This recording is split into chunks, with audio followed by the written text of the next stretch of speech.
can't explain how or why. You just seem to be blessed with more things when you give things away.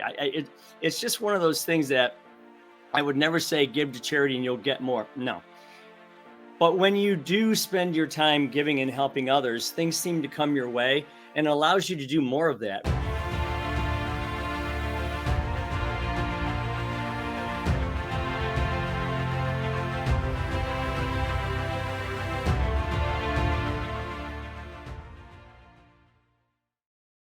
What is up, Impact Heroes? Welcome back to the show. I'm your host, Rick Ornelas. Thank you for spending some time with us today because we know time's a valuable resource and we're going to make it worth your while. I appreciate each and every one of you, not just for listening, but for who you are. I know you're sparking change to make the world a better place every day, and I am humbled and grateful for your efforts. It takes all of us doing our part to spread positive change, and that's what this show is all about. Motivating you with stories of struggle, courage, and hope to empower you to make a difference in your life and the lives of others. Are you interested in having Rick speak at your event or business? Here is what others have to say. Did not know his story, and it was so inspirational, and his presence on stage, his authenticity was just incredible. Absolutely loved his performance. It made me feel some type of way. If you're looking for a speaker for your next event, hire Rick. I promise you this, you will not be disappointed. Visit rickornelas.com to book him today. Welcome back, Impact Heroes. Today we have the pleasure of speaking to our latest iSpark Change social impact hero, and you are in for a special treat with an awesome best-selling author. So our guest today is a Wall Street Journal best-selling author, an entrepreneur who isn't afraid to dig a ditch or get his hands dirty. He understands the secret to finding comfort, peace, and freedom, which he beautifully expresses in his writing. He's someone who understands the importance of purpose, which resonates with me, in sharing our unique gifts with the world, which Tony Robbins even loved and praised. He demonstrates helping others regularly through his mentoring of young people in short, mid, and long-term goal-setting practices. Again, love that, which he has perfected in his own lifetime. He's just an all-around great human being and someone who is passionate about helping people achieve their dreams, regardless of their educational background or past. So please welcome the authentic, honorable, and inspiring Ken Rusk. Ken, welcome to the iSpark Change podcast. Thanks, Rick. I really appreciate you having me. It's great to be here. Yeah, awesome. Well, I know you've done a lot of these interviews, so we're going to make this one extra special so it stands out amongst the sea of interviews that you've done. But, we see you as someone that's spreading positive change in the world because of your actions have a positive effect on humanity. And that's someone that we call a social impact hero, by our definition, which is an acronym, which we can get into throughout the conversation. But the first question that I ask everyone on the iSpark Change podcast typically is, so we see you as a hero, but do you see yourself as a hero, as an impactful hero? I don't know if I could qualify myself as a hero, but I do know that it's incumbent upon people who have experienced what I've experienced to share those things with others. I think that to whom much is given, much is expected. You've heard that before. And I really think that's cool. When you talk about giving back, generosity is an amazing thing. And, I've been in situations where, let's say you go to a black tie raffle or an auction and you give away money because you're going to get this trip. And so you're getting something for your I don't necessarily agree with that. I mean, that's fine because they're still raising money. But for me, I give because of my talent, my treasures, and my time, and the staff here as well. I give because that's what you're supposed to do. And I will tell you the secret to that is you don't expect anything in return and you don't do it for that reason. But for some reason, and I can't explain how or why, you just seem to be blessed with more things when you give things away. It's just one of those things that I would never say give to charity and you'll get more. No. But when you do spend your time giving and helping others, things seem to come your way and allows you to do more of that, which is so cool. I mean, again, it's just a great way to live. Yeah. And that resonates with me completely because it's, people seem to think that that's some great secret in life. And I've interviewed many highly successful individuals like yourself who because they're on this show, they're frequently givers, and they're frequently, generous and grateful, and they know the power of doing all of those things. And it's interesting because, the average individual, and I'd say I'd throw myself in that category, when I was younger, doesn't realize that, and tends to think very small, or think selfishly, or think only of themselves, or that scarcity mindset. And so I'm curious, Ken, have you always had that mindset, or is it something that you had to develop over time? No, I think I always had it. I mean, years and years ago, when we started working with even kids with Make-A-Wish, I mean, we've been doing that for 25 or 30 years now. And to see somebody who's fighting for themselves, and to know right where the money's going, and we don't just write checks, we actually get involved in their lives. I mean, they come here and we give them birthday presents, and we talk to them throughout their journey of getting better. And we have before and after Walt Disney World kind of like meetings. I mean, we do a lot of cool stuff to try to engage with the person. And, one of the reasons for that is the people in my office, they love to be able to be involved in that stuff. And maybe they wouldn't do it if we didn't have, a large effort to make some of these things happen. So I realized a long time ago that I like to back, with my donations, I like to back fighters.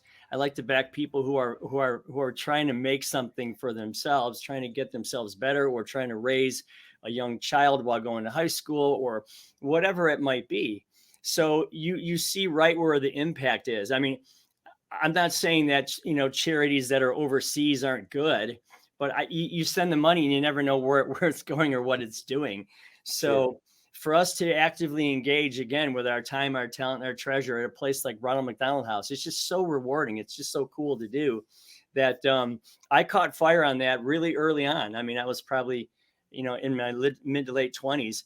And then in the book, I even talk about how, when you budget your money, the first two categories ought to be saving for your future and giving a little bit back. And then you start paying your rent and your utilities and all that other kind of stuff.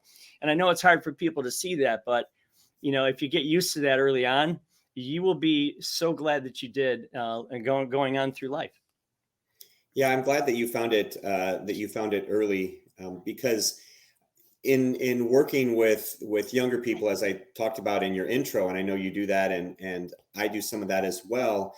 I think younger generations, I think they're finding that heart of service earlier in life than older generations. I think older generations like mine, or I'm probably in the same generation, but I think we had to, even though there was people that were doing it at a young age like yourself, I think just as a whole, older generations had to kind of grow into being more of that, because, going through like the 80s and the 90s where greed is good and all these things, and, people are trying to gain as much materialistic items as they can, that had to grow into that. At least that's my opinion. But do you, in your work, in working with younger people, do you see, or do you agree that they seem to have that heart of service, or they want to kind of help others or make the world better at a younger age? Yeah, that's a really good point, and thank you for asking that. And I mean, I've been on a lot of these, and that's the first time I've been asked that question, which is that's cool. So thank you.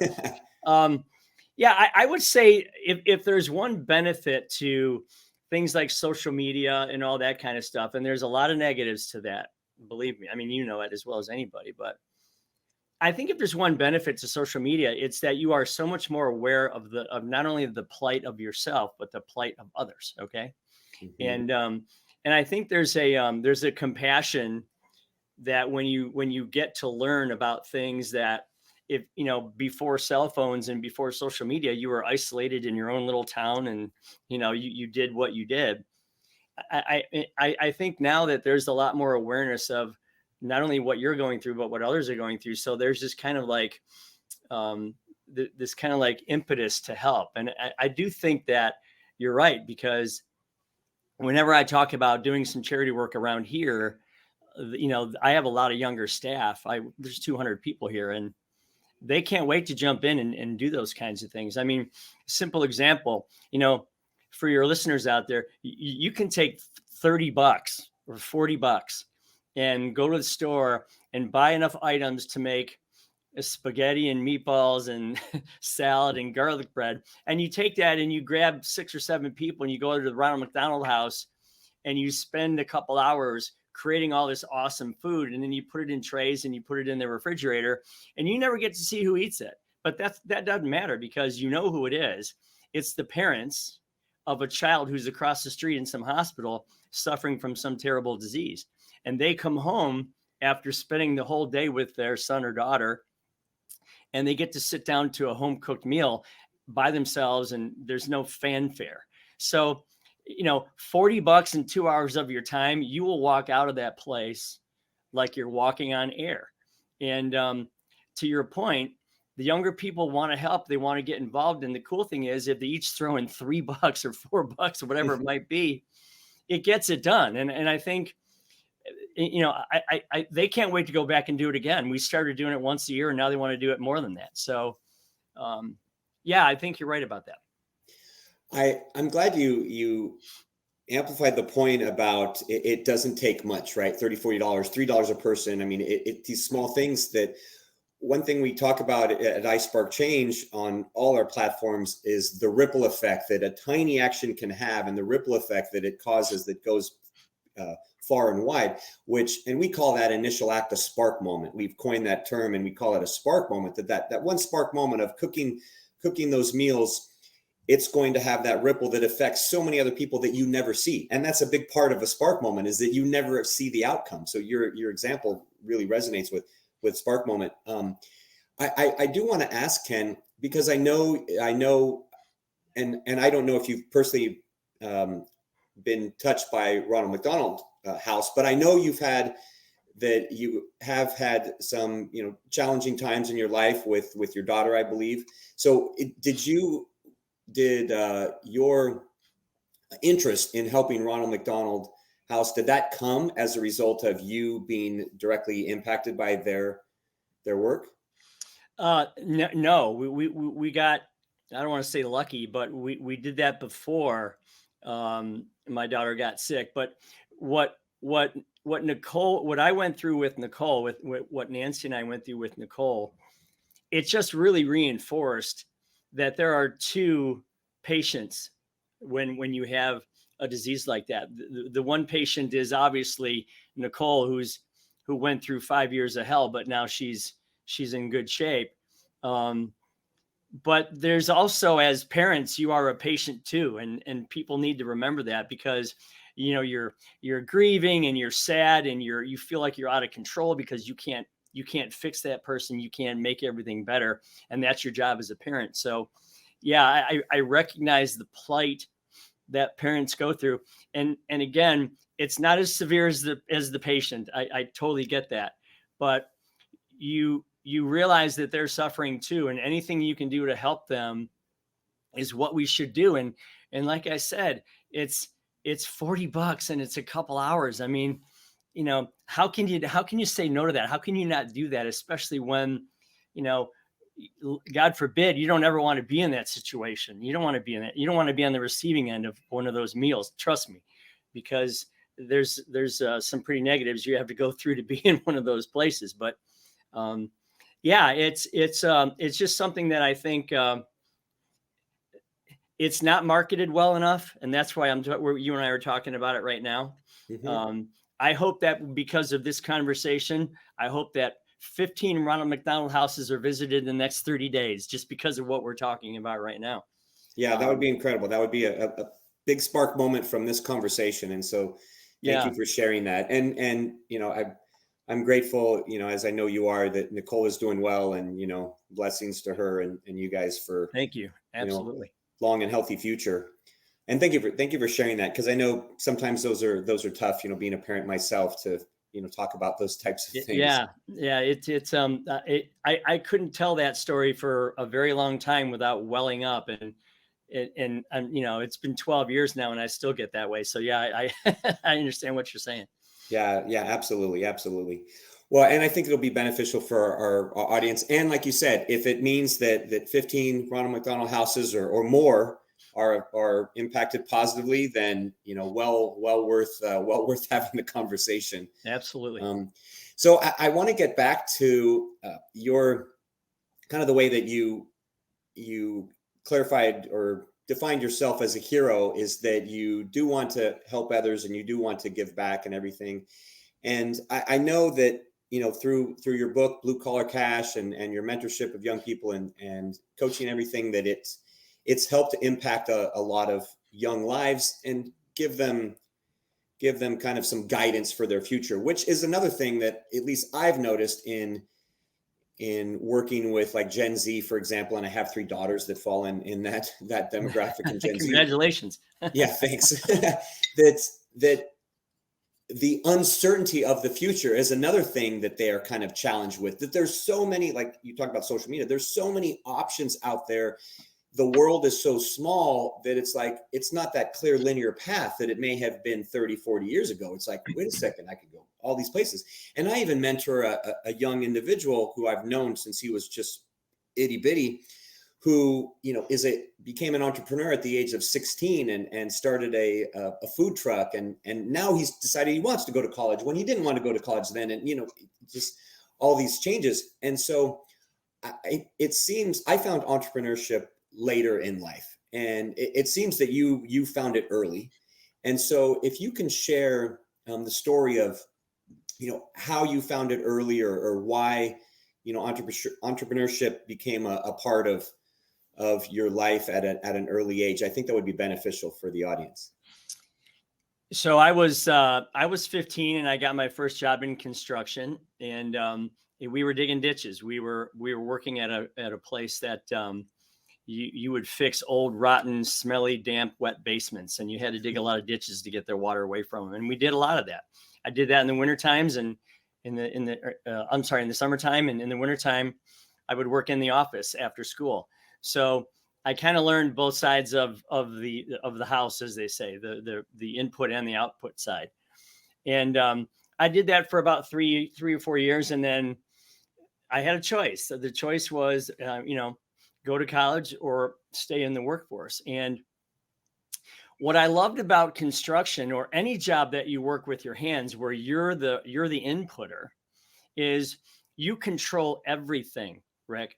You control your input, you control your output, the quality of the output, you control your day, your schedule, your time, your pace, you control your financial gain. And that's really, really great, because as you're building this life picture, which I hope we can talk about in a bit here, as you're building the puzzle of your life, which is really the goal of everybody, to build out what you want your life to look like, you're in control of it, because, I can work this hard and make that much money and create that result for myself. Okay. And I can build my life out that way. So, I think people have a big misinterpretation of what an entrepreneur is. So people come to me and they say, well, you're lucky you're an entrepreneur. Well, okay. So what does that mean? Okay. Here's a crayon and here's a piece of paper. Draw entrepreneur. You can't draw that. It's a concept. Okay. But what it is a collection of about 9 characteristics. And I write about this in the book. And I think anyone listening out there, any one of you can be an entrepreneur. And here's how. So you have things like faith and courage and initiative and persistence and resilience and generosity and humility and all those kinds of characteristics that entrepreneurs have. Vision. Okay. You have those characteristics. We all have the ability to have those characteristics within us. We all possess these characteristics. When you talk about courage, if someone is coming to do something to you or to harm someone that you're going to get some courage. I mean, it's going to happen, right? Mm-hmm. So the thing about these characteristics is they're all inside of us, but they don't come out until you answer the question, why? Okay. Why are you working? What do you want to accomplish? What do you want your life to look like? What do you want to drive? Where do you want to live? What is your give back moment, your charity moment going to be? What do your vacations look like? What's your hobby? What's your sport? What's your health moment look like? What's your pet look like? A cat or a dog? what color, what kind, what would you name it? So once you can draw all these things out in a crystal clear fashion, and by the way, only 4% of the population is willing to do this, Rick. And I don't understand that because it's free. Okay. So once you get these visions in front of you, all those characteristics just come out, because now you're being dragged or led or attracted to a vision that you want for yourself. And subconsciously, you walk that path to that place, especially if you keep that picture in front of you, because what the brain sees very clearly, it attracts itself to. That's why car dealerships used to hand out brochures. So you would go home and look at this brochure and go, wow, I would be so cool if I was in that car, and I would be able to pick up firewood from the firewood place and in my truck. And, they have all these emotional markers, right? Well, build a brochure for your life and hang that on the wall and just watch what happens. Because when you initiate, okay, I'm going to use your word, when you spark that vision in yourself, all these characteristics just come out, and that's how an entrepreneur is born. And I will tell you this, anybody can do this. No one has the market cornered on entrepreneurship. Trust me. I was a ditch digger with no education, working for a cause. The cause was, what was my life going to look like? And once you realize that you're in control of that, get out of the way, because you're going to do some great things. Wow, that's a fantastic explanation of how anyone can literally create the life that they desire, the life that they envision, the life that they want. And I'm glad that you got into, because I had heard you say that anyone can be an entrepreneur, if they have the right vision. And I'm glad you explained that, and you clarified that for our audience, because it's interesting, as we're recording this, it's early in the year and in the new year. And one of the things I've done with the people I coach at the end of the year is have them write their annual vision and create a vision for their new year and what their future is going to look like. And it's interesting, just today in the membership, I was sharing a quote that says something to the effect of, you have to prioritize and schedule the priorities in your life, or else they're going to be taken from you, right? And anyone else will just dictate what you do in life. And I think, like you said, such a low percent of people take the reins of their life by their hands and steer it in the direction that they want it to go, instead of just letting kind of life take them, and they're just a leaf on a river, just going wherever they end up. Yeah. And you said something interesting there. You said the word goals, annual goals. Okay. There's another one. Okay. I think the word goal, and I use it, I think the word goal might be one of the most overused words in the English language. Okay. You score a goal, you kick a goal, you hit a goal, you have a goal, you missed your goal. Draw that. It's another thing. You can't draw a goal. What's your goal? You can't draw that. So what I'm saying is, the difference between people who hit their goals and those who just wish and dream and hope is clarity. Okay. A goal is something that just lives in perpetuity until it is clearly defined, chopped up into pieces for a path for you to get from here to there, put in a time frame, and then having a mechanism to start you along the way to gaining it. And I think that's the big difference. So many people walk around and say, yeah, someday I'm going to do this. And yeah, I have a goal to do that. And it's all just air, because if you're not willing to put it down into action, it's kind of like this. And you've had this happen. Hey, you know what, Rick, we should go to lunch sometime. Wouldn't that be great? Yeah, let's do that. Okay. Yeah, I'll call you. Baloney. Hey, Rick, let's go to lunch. Okay, great. Pull out your cell phone. What's next Tuesday look like? Next Tuesday at noon. All right, we're going to go to wherever, Applebee's. Okay, cool. That's where we're going. I'll see you next Tuesday at noon. Boom, done. Right? Yeah. That is how you accomplish a goal, not thinking and wishing and hoping and dreaming. You got to get it done. Now, the beauty of doing it this way is you get to live in an anticipatory life. You get to anticipate things. And just give me a little leash here, okay? I'm going to get to this. So we're all so good at planning vacations, right? I'm going to go to the beach. I'm going to get my sandals. I'm going to sit in the sand. I'm going to have my beach chair and my umbrella. I'm going to have my drink and my music. I'm going to see the palm trees waving, and I'm going to feel the breeze and that warm sun on my skin. I'm going to have my copper tone suntan lotion, which we all know what that smells like, right? So you can visualize this. And the more I talk about it, the more you're going to go, wow, I'm feeling like I'm there right now. Okay. So we're also good at anticipating a vacation. I don't care whether you're 3 years old or 103 years old. You book a vacation 3 months out, and then you sit there and you go, cool. I can't wait to go do this. It's going to be great. And then when you get there, it's great. So why can't we do that with the rest of our life? Why can't we do that with all the other things that we have to deal with in our lifetime? Be it, again, where we live, what we drive, what we give away, the peace, the comfort, peace, and freedom moments that we want for ourselves, scheduling exercising and scheduling a walk in the park with my dog, scheduling a chance to catch up with an old friend, scheduling a chance to be healthy and do good things for my body and my mind. Putting those things in the book and then anticipating them.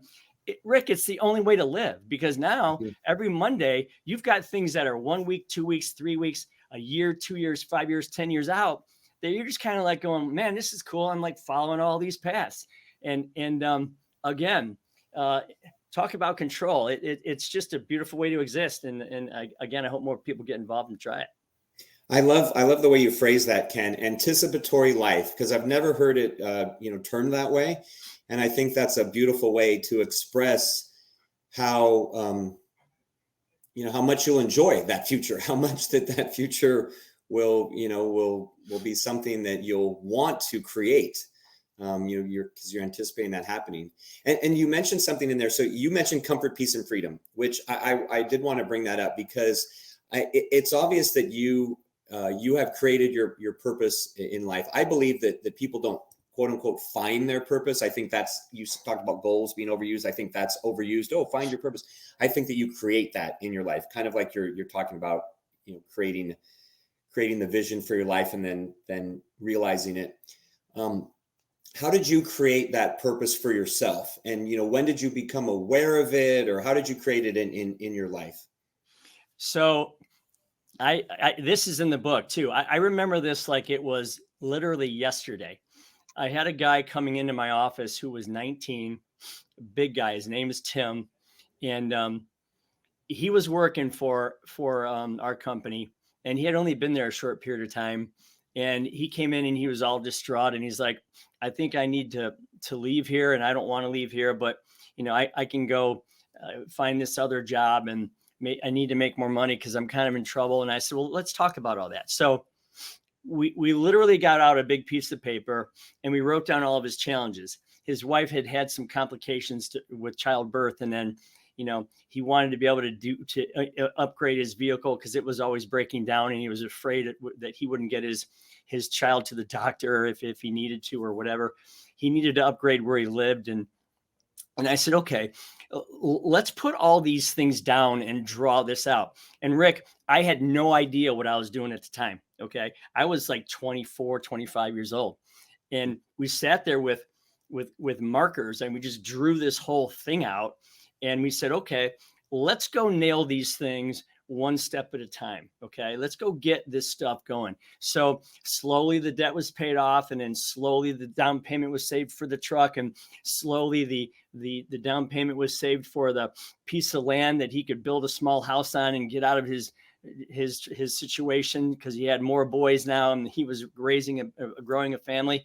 And that just kind of went on.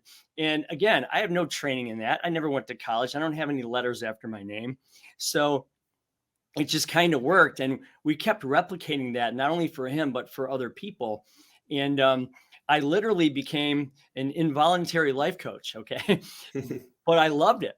I loved it because I could see results happening. And man, when you turn somebody on from living for Friday to living an anticipatory life for themselves. And again, for the business owners out there, you should be looking for people. And again, give me some room here. I look for selfish people. And I don't mean selfish at the detriment of others, but people who are willing to work with you because they have very clear, powerful goals that they want for themselves. Okay. Meaning they're working for themselves first and you second, kind of. But yet your company wins both ways. Okay. Mm-hmm. So yeah, this was a thing that I started to realize that, man, this stuff works, and it's free, and it's not that difficult to do. So the more I was coaching people, the more people were hanging around and flourishing. And then they're like, "Hey, Ken, thanks for the training. Now get out of the way and let me do this." Okay.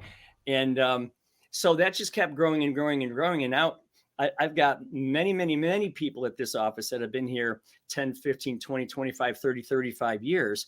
And the reason that is because they know that with and through this company, they can get whatever they want for themselves, for themselves first and us second.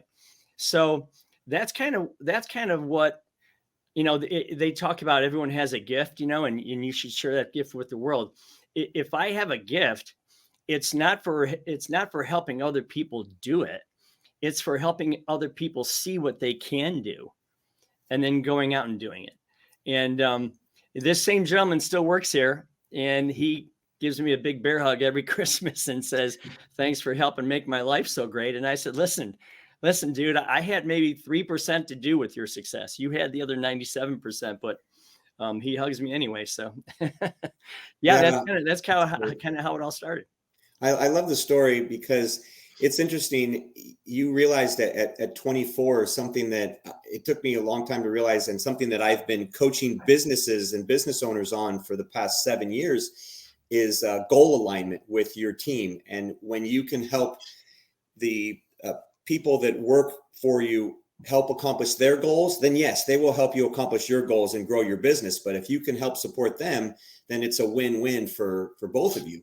Well, this is very important. I'm glad you brought this up. So I've probably stood in front of my company 100 times and said, I can't get what I want, nor can my company get what it wants or needs until all of you get what you want first.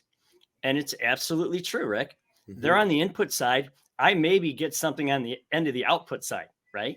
So they all have to win before I can win or my company can win. So yeah, I think if, one of the interesting things that came out of this book was we had 3 different readers. And the one reader that was a surprise to me was business owners were buying this book, a box of them, and they were handing them out to all their people.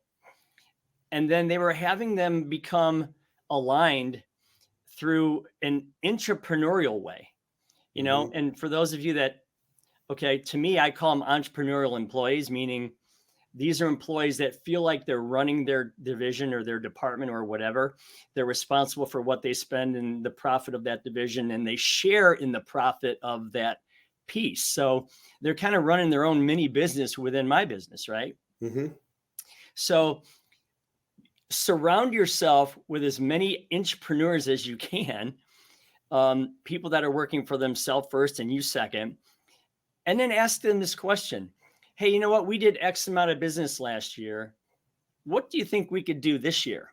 And if and by the way, whatever number that is, I'm going to share in some of that newfound profit with you so you can hit your life goals. They always come up with a number that's bigger than you would have ever come up with. And guess what? They hit it. Mm-hmm. And it's because there's so much power in having a group of people that are all seeing their life develop together at the same time. And I found that to be interesting that, that business owners were kind of book clubbing my book and then taking the course and having the people go through it and coming out the other side with some pretty great results. Yeah, you found the power of purpose in the workplace, which is something that when I do trainings for businesses on the effects of social impact in business, one thing that I talk about is that if you make your business about purpose and you show your employees that you care and that you care about what they care about and support them, then you're going to win. And that's what you've been demonstrating. It sounds like for decades that you've been doing that for a long time. So you're well ahead of the curve there in terms of businesses that have been doing that. Yeah, well, I'm not again, I didn't have any special training in this. I had to do it because of what we do for a living. I mean, we dig ditches around here. So I had to make it a really cool place to work. And coaching was just one of probably 6 or 7 things that we do to make it a cool place to work, to make the culture, retainable by people, so that people will hang around. And, I just did it because I knew I couldn't work that hard. I mean, one of the things you have to do as a business owner is you have to let go of this ego where, me, boss, you employee, I have all the answers. Just come to me and I'll give you whatever magical answer you're looking for. Mm-hmm. I don't want to go home and have my wife say, "How was your day, honey?" And me say, "Well, I answered this and I fixed that and I solved this problem and I resolved this No, I don't want to be that person. I want everyone to be able to get in and out of these situations on their own, and giving up some of the results of the company in order to do that was just a natural way to make that happen. And by the way, again, for people out there screaming budget, budget, budget, you're giving away money that you don't even have yet. So don't worry about it. Okay. Mm-hmm. Yeah. If they get it, they got it because you got yours. You know what I mean? Yeah. If they don't, then you just try it again. So, I know that business management probably wasn't the conversation that we were supposed to have today, but I just think it's important that people understand that the vision of the human being is so much more powerful than we give it any credit for. So use that to your advantage, use that to their advantage, have them use it to their and their family's advantage, and then just live great lives that way. And it is so powerful, and that the effects of business and how you can have an impactful business and how you can help change the world through business is all part of what we talk about at iSpark Change. So it's all fair game. So don't worry about that. It's, some shows go more on the, for lack of a better way to say it, the human side, and some are more on the business side, and some are more on the impactful side, or, the outreach side. But all of it is sparking change by our definition. All of it is making the world a better place. Having that conversation with, I think his name was Tim, when 19 and you're 24, and he's a young guy and is trying to take care of his family. That's a spark moment. That's a spark moment that had a ripple effect that now, years later, where is his life? How is his family? All these people that he's been able to impact because you took that one action back then. You could have easily said, all right, we'll see you. Good luck with your new job and right. See you. And who knows what impact that has, right? But by you taking that initiative, at that young age, it made a difference. So I want to touch on something. I think it's important, especially since we're talking about, spark moments and effects you can have on young individuals.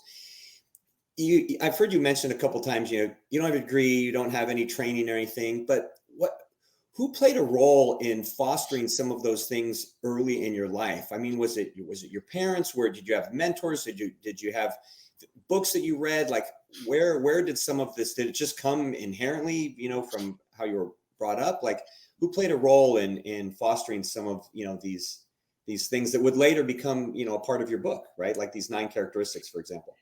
Yeah, that's a great question. So early on, my father was a Marine, and I had 4 brothers, and we lived in a very small house, and he ran it like a barracks. Okay. So, there was some discipline there, and there was some perfection there.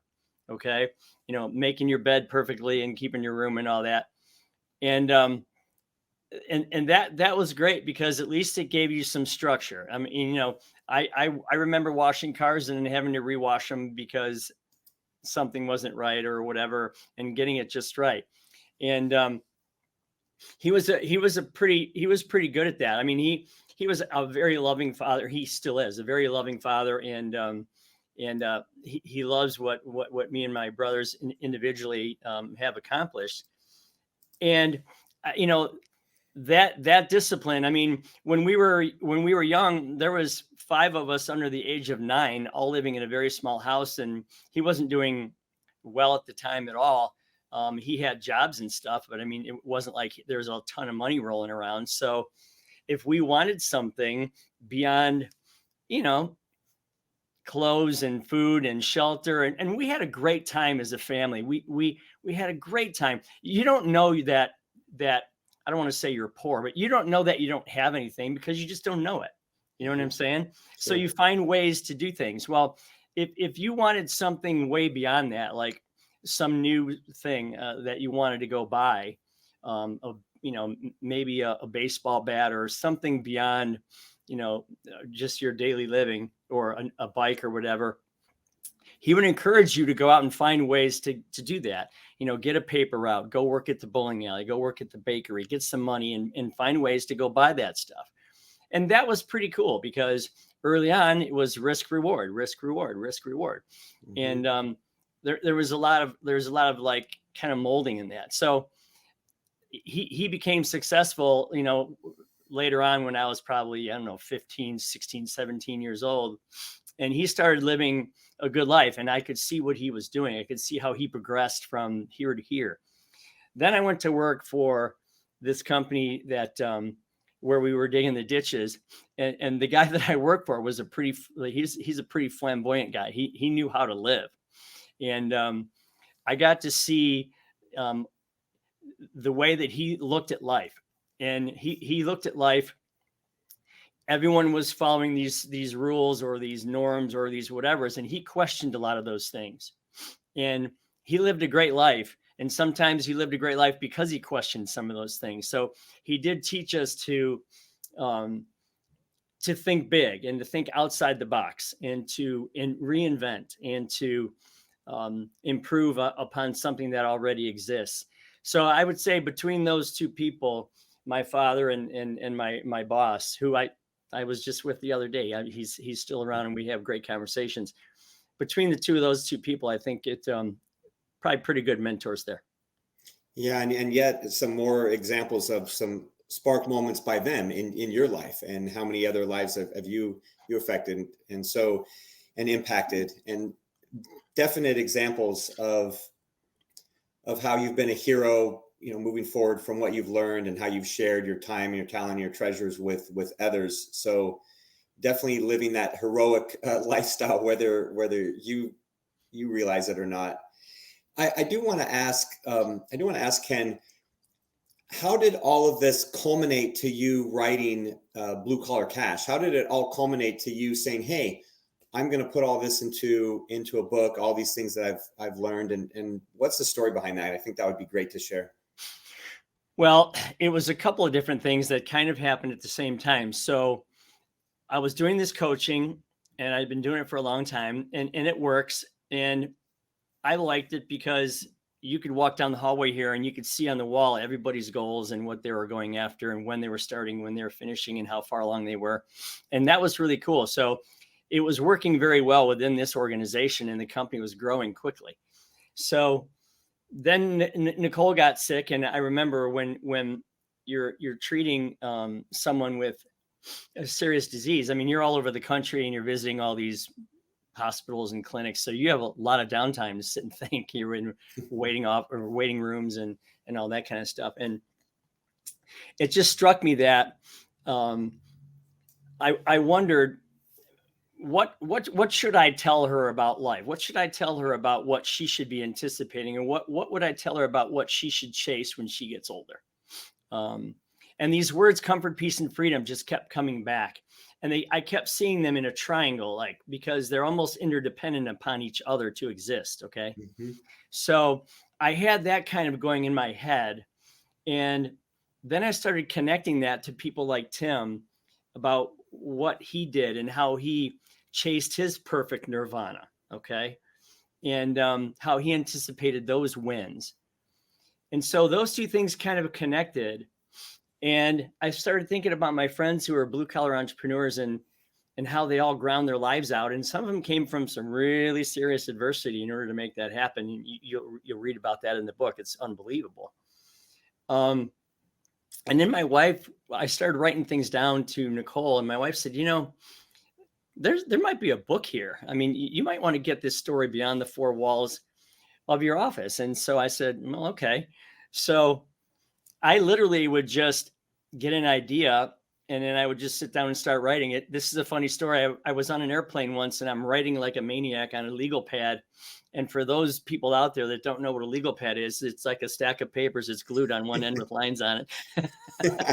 So I'm writing like crazy. And the guy sitting next to me says, what are you doing? And I said, well, I think I'm writing a book. And he goes, okay, but like you're writing it, you could be typing. Yeah, I know, but I typed 3 words and have to erase 2 of them. So I literally came up with a stack of like 12 legal pads.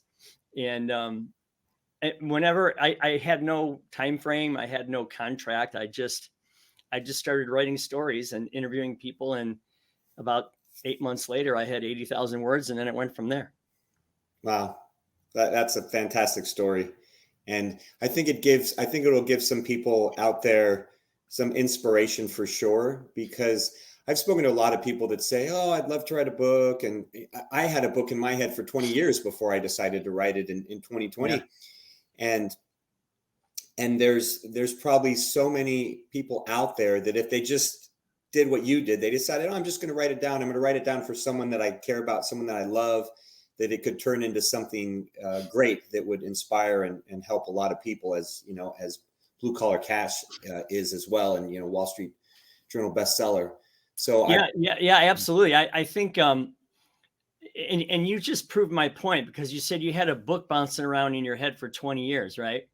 So your brain attracted you to that eventuality. True. Right? Yeah. And you did it. The difference between you and some of your people that have said, I'd like to write a book someday, is they keep using the word someday. Because, when you go into a bar sometimes and they say free drinks tomorrow, and then you come back the next day and they say, no, it's tomorrow. And you realize soon enough that you're never getting the drink for free. Yeah. It's the same way.